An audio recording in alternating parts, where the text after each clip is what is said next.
Hello students, this is your English class. My name is Shabana from Crystal School.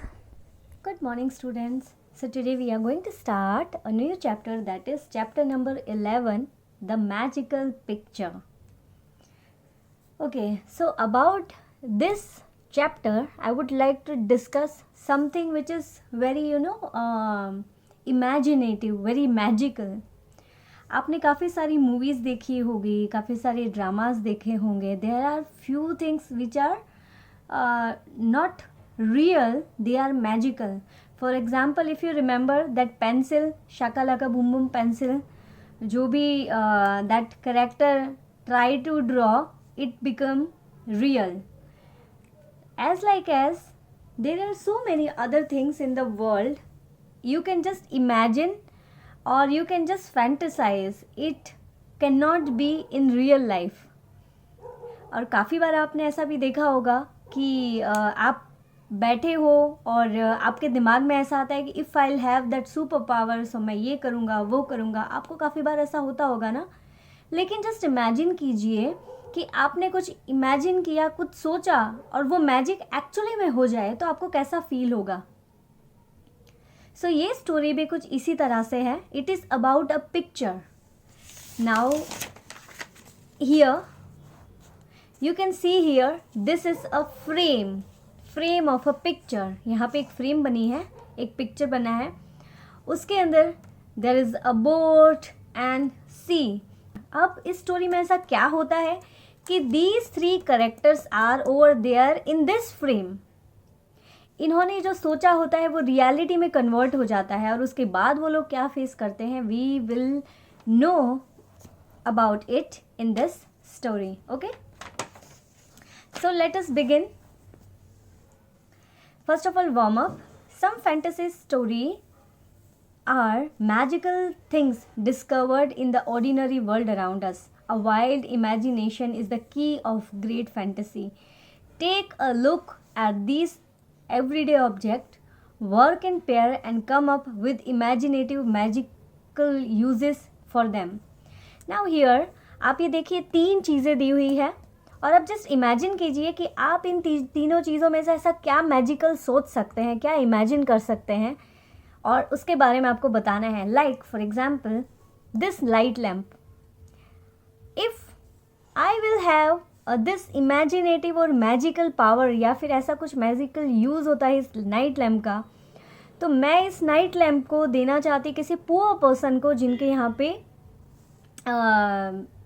Electricity नहीं है.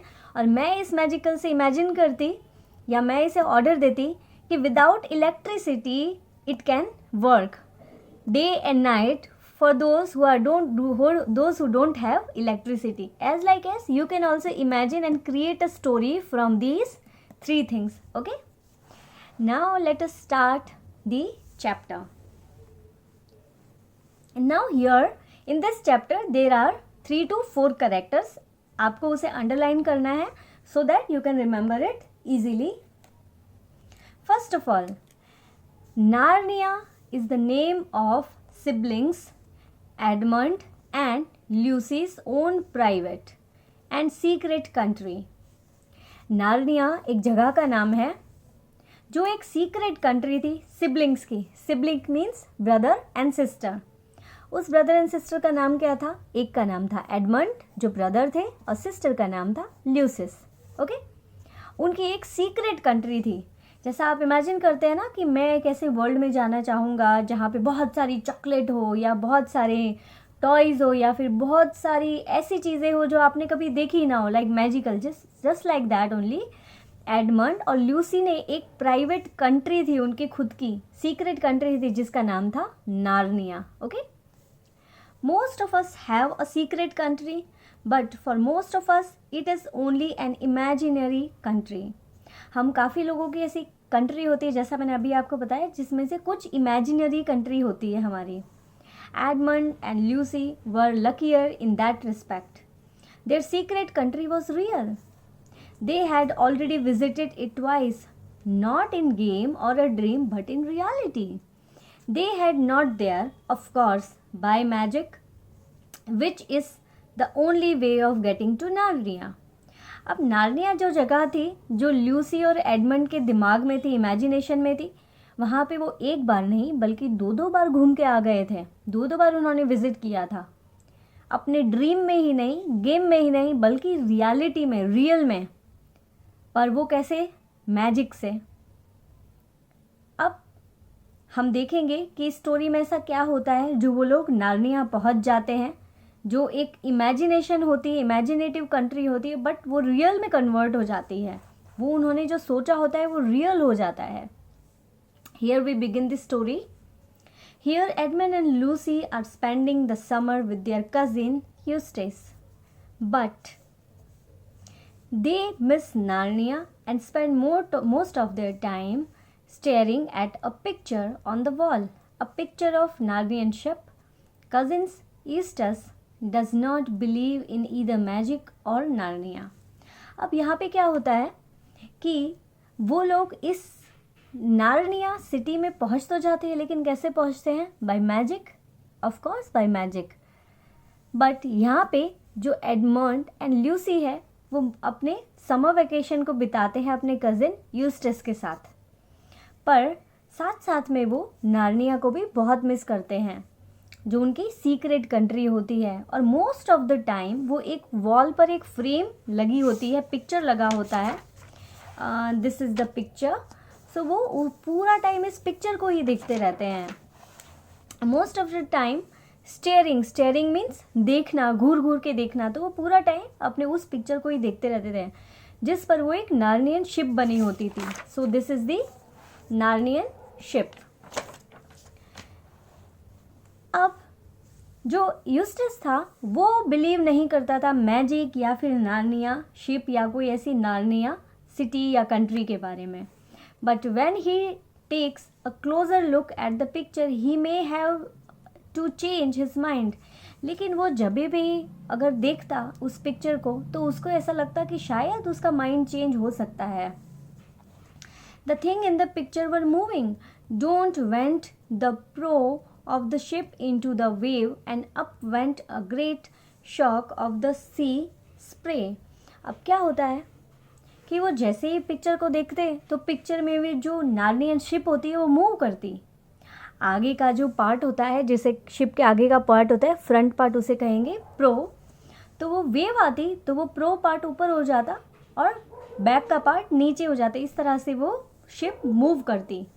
The up went the wave behind, और wave के according वो चलती रहती। His train and her deck become visible for the first time and then disappeared in the next wave come to meet her.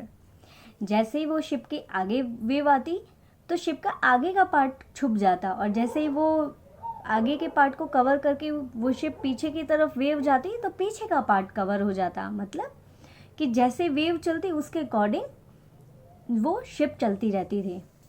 At the same moment, an exercise book which had been lying on the bed behind Edmund flapped, rose and sailed through the air to the wall behind him. Lucy felt all her hair whipping round her face, and it doesn't on a windy day. And this was a windy day, but the wind was blowing out of the picture towards them. अब क्या होता है कि Edmund और Lucy दोनों बैठे होते हैं और अचानक से वो फील करते हैं जैसे कोई हवा आ रही है, और लूसी के जो हेयर है वो उड़ने लगते हैं हवा में। जैसे कि विंड आती है और कैसे बाल हमारे उड़ने लगते हैं, वैसे ही लूसी के बाल अचानक से उड़ने लगते हैं और उन्हें फील होता है कि विंड आ रही है। लेकिन विंड कहाँ से आ रही होती है? पिक्चर में से वो विंड आ रही होती है। Suddenly with the wind came the noises, the swishing of the wave, the slap of water against the ship's side, and the overall roar of air and water. But it was the smell of wild, briny smell, which really convinced Lucy that she was not dreaming. अब क्या होता है कि वो जैसे वो picture को देखते रहते हैं तो अचानक से उनको विंड का भी आवाज़ आने लगता है। जैसे समुद्र में बड़ी बड़ी वेव्स चलती है, हवा चलती है, तो विंड का आवाज़ आता है ना, नॉइस आता है। स्वीसिंग द वेव मतलब वेव एक दूसरे को टकरा रही है वैसा आवाज़। और जैसे कि शिप के साथ पानी टकराता है तो ऐसा लगता है कि कोई उसे स्लैप कर रहा हो, मतलब कोई उसे धीरे से मार रहा हो, वैसा आवाज़ आने लगा। साथ में एयर और वाटर ऐसा फील हो रहा था जैसे वो रोर कर रहे हैं, मतलब दहाड़ रहे हैं, जैसे शेर दहाड़ता है ना, वैसे वो रोर कर रहे हैं। और उन्हें अचानक से स्मेल भी आने लगी, वाइल्ड ब्रिनी स्मेल। अब ब्रिनी किसे कहेंगे? सॉल्टी। जैसे समुद्र का पानी सॉल्टी होता है ना, खारा पानी होता है, तो उसकी स्मेल अलग होती है नॉर्मल वाटर से। तो उन्हें वैसा ही स्मेल आने लगी रूम के अंदर ही। और वो लिटरली कन्वेंस कर रहा था। कन्वेंस मीन्स मानना पड़ता है जिसे, या अग्री हो जाते हैं हम किसी चीज़ के लिए। तो लूसी को ऐसा लगा कि अब वो ड्रीम नहीं करे, ये तो सब कुछ सच में हो रहा है। Stop it came Eustace voice, squeezingly with fight and bad temper. It's some silly trick you two are playing, stop it. Oh so अब यूस्ट्रस होता है, वो कहता है कि स्टॉप करो ये सब। अगर तुम कोई खेल खेल रहे हो मेरे साथ तो प्लीज़ इसे स्टॉप कर दो, तुम ये सब खेल खेलना बंद कर दो, जो सिली गेम तुम प्ले कर रहे हो ना उसे स्टॉप करो। वो किसे कहता है? एडमंड ने लूसी को कहता है, बिकॉज यूस्ट्रस को ऐसी किसी चीज़ में कोई इंटरेस्ट नहीं होता और उसे लगता है कि लूसी और एडमंड मिलके दोनों कुछ गेम खेल रहे हैं और वो परेशान कर रहे हैं यूस्ट्रस को। तो वो चिल्ला कर बोलता है कि तुम ये सब बंद करो।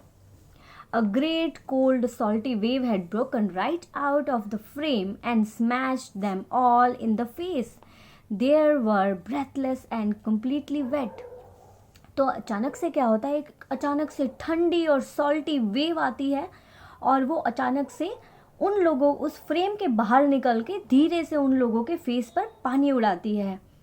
और ये देखकर वो लोग एकदम ब्रेथलेस फील करते हैं, मतलब कि उनकी सांसें थोड़ी देर के लिए रुक जाती है और पूरे के पूरे वेट हो जाते हैं, मतलब वेट मीन्स गीले हो जाते हैं पूरी तरह से। It smash the rotten thing, cried Eustace. Then several thing happened at the same time. Eustace rush toward the picture. Edmund sprang after him, warning him to look out. Lucy grabbed at Eustace from the other side and was dragged towards. अब वो क्या feel करते हैं? यूस्ट्रस, Edmund और वो तीनों जाने, सबसे पहले यूस्ट्रस भागता है और यूस्ट्रस के पीछे पीछे एडमंड भी भागता है और एडमंड के पीछे, एडमंड का यूस्ट्रस का हाथ पकड़ते हुए लूसी भी उसके साथ ही चली जाती है। मतलब तीनों एक दूसरे के साथ लगे हुए होते हैं, खड़े रहते हैं। By this time either they had grown much smaller or the picture had grown up bigger. Eustace jumped to try pull it off wall and found himself standing on the frame. In front of him was not glass but real sea and wind and wave rushing up to the frame. अब वो तीनों जाने भागते हैं और वो क्या feel करते हैं? उन्हें ऐसा फील होता है या तो ये फ्रेम बहुत बड़ी हो गई है या फिर हम लोग बहुत छोटे हो गए हैं। इट मीन्स जब वो सामने की तरफ दिखते हैं तो उन्हें पूरा का पूरा रियल सी दिखता है। अब वो रूम में नहीं बैठे, अब वो रियल में सी के सामने चले गए हैं। और जैसे ही वो बाहर की तरफ मुड़कर देखते हैं तो उन्हें क्या दिखता है? उन्हें दिखता है कि वो फ्रेम के अंदर हैं और रियल सी उनके बाहर खड़ी हुई है और वो कोई ग्लास फ्रेम नहीं था, वो रियल में सी के सामने ही खड़े हैं और वेव उनके सामने से चल रही है। Eustace lost his head and clutched at the other two had jumped up besides him. There was a second struggling and shouting. Just as they thought that had got their balance, a great blue wave rose up around them and drew them down into the sea. Eustace, disappearing, cried suddenly and it up as the water got into his mouth. अब क्या होता है? यूस्ट्रस को बहुत ज़्यादा गुस्सा आ जाता है। लॉस्ट हिज हेड मतलब बहुत ज़्यादा गुस्सा हो जाना, तो वो बहुत ही ज़्यादा गुस्से में आ जाता है और अपने वो दोनों जंप करने लगते हैं कि ये सब क्या हो रहा है। ये उनका सेकेंड टाइम था जब वो यूस्ट्रस का बहुत ज़्यादा वो चिल्लाना, उसकी बड़ी बड़ी आवाज़ सुन रहे थे। और सडनली वो क्या देखते हैं कि जैसे ही वेव चलती है तो वो अपना बैलेंस भी खोने लगते हैं। और उसके बाद थोड़ी देर बाद सडनली एक वेव आती है और वो उसके यूस्ट्रस के चेहरे पे गिरती है और यूस्ट्रस जोरों से रोने लगता है क्योंकि उसकी आंखों में और मुंह में पूरा खारा पानी चला जाता है. Now turn the page. They were now quite near to Narnian ship. अब वो बहुत ही नज़दीक थे नार्नियन शिप के. You can see here in the picture, वो बहुत ही पास में है नार्नियन सी के, नार्नियन शिप के. It was towering height above them. वो बहुत ही ज़्यादा हाइट पे था. The water felt a great deal colder than it had looked in the picture. Lucy remained calm. She thanked her star that she had worked hard at her swimming last term. But then Eustace clutched at her in a panic and down they went both. अब क्या होता है कि यहाँ पे यूस्ट्रस को तो तैरना नहीं आ रहा होता, लेकिन ल्यूसी थैंक यू कहती है. वो कहती है कि थैंक यू सो मच कि लास्ट समर में मैंने स्विमिंग सीख ली थी, तो अब उसके लिए बहुत ही ईजी था. और वो ये भी सोचते हैं कि जितना ये पानी कोल्ड इस फ्रेम में दिख रहा है उससे कहीं ज़्यादा कोल्ड वो पानी एक्चुअल में था. When they came up again, she saw a white figure driving off the ship. थोड़ी देर के बाद वो क्या देखते हैं कि कुछ वाइट कलर का कुछ बाहर आ रहा है शिप की तरफ से. Edmund was close besides her now and had caught the arm of howling Eustace. Then someone else whose face was vaguely familiar slipped an arm under her from the other side. There was a lot of shouting going on from the ship and ropes were being thrown. Edmund and the strangers were fastening ropes around her. अब क्या होता है कि वो क्योंकि बहुत ज़्यादा पानी में तैर रहे होते तो चिल्ला रहे होते हैं, तो सडनली वो क्या देखते हैं शिप में से कोई उन्हें बहुत ज़्यादा रस्सी फेंक रहा है ताकि उस रस्सी को वो पकड़ ले अच्छे से और वो बच जाए. After what seemed like a long time of Lucy, the people on the ship pulled her on board using the rope. She had a buried knee when she fully stood, dripping and shivering on the deck.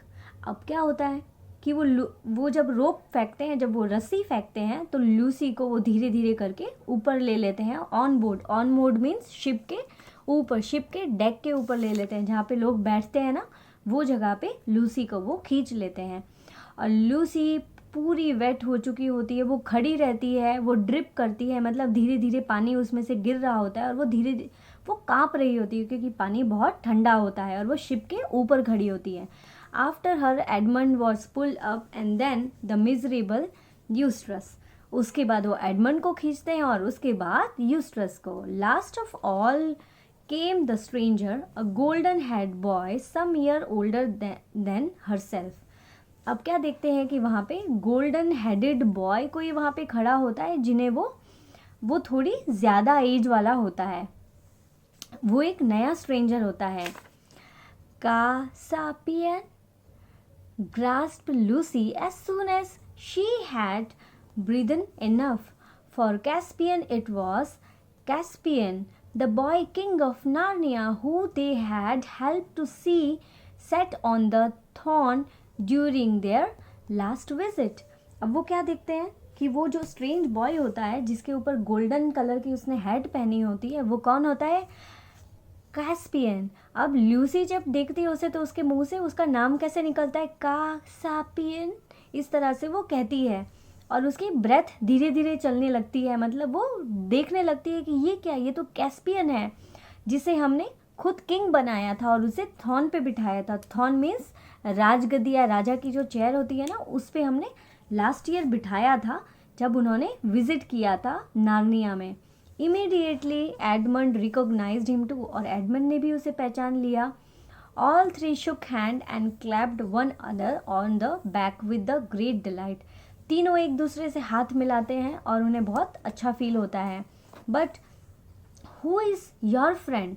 Said Caspian almost at once, turning to Eustace with his cheerful smile.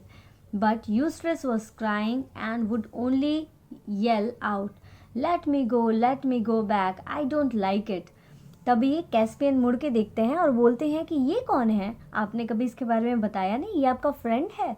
तो Lucy and Edmund कहते हैं कि हाँ, लेकिन जो यूस्टस है वो बहुत ही ज़्यादा ज़ोरों से रो रहा होता है और चिल्ला रहा होता है और कहता है कि मुझे घर जाने दो, मुझे घर जाने दो, मुझे यहाँ पे अच्छा नहीं लग रहा. Let you go said Caspian, but where. तभी कैस्पियन कहते हैं ठीक है, हम तुम्हें जाने देंगे, लेकिन कहाँ पर. Eustace rushed into the ship side as if it expected to see the picture frame hanging above the sea and perhaps a glimpse of Lucy's bedroom. What he saw was blue wave and paler blue sky, both stretching without a break to the horizon. Perhaps we can hardly blame him if his heart sunk. He was promptly sick.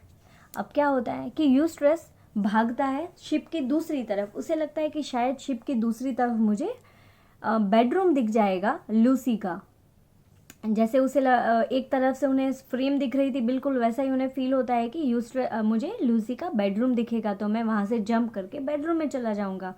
लेकिन जब वो दूसरी तरफ जाके देखता है तो उसे दूर दूर तक सिर्फ वेव, ब्लू स्काई, सब कुछ वही दिखता है.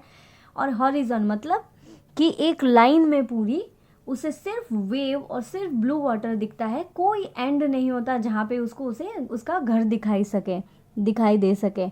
और ही वॉज प्रॉम्प्टली सिक, और थोड़ी देर के बाद उसे वॉमिट भी होने लगती है क्योंकि उसने बहुत सारा खारा पानी पी लिया होता है गलती से. तो इस तरह से वो एक फ्रेम को देखते देखते वो फ्रेम एक्चुअल में रियलिटी में चेंज हो जाती है. So here we complete our story. अब this story an extract from the voyage of a dawn treaders by S.C. Lewis. अब ये जो स्टोरी है जिसका पूरा पार्ट है the voyage of the dawn treaders by C.S. Lewis. अगर आपको ये पूरी स्टोरी पढ़नी है तो आपको ये बुक पूरी पढ़नी पड़ेगी, तो आपको पता चलेगा कि ये सब बाद में इसका एंड क्या आता है. बिकॉज ये एक छोटा सा पार्ट हमें इस बुक से यहाँ पे हमारी बुक में दिया गया है. It is just to make curiosity कि अब आगे क्या होगा. तो अगर आपको आगे जानना है कि आगे क्या होगा तो आप फ्यूचर में the voyage of the Dawn Treaders book पूरी पढ़ेंगे तो ही आपको समझ आएगा, right. So here we complete our story and will do the question answer.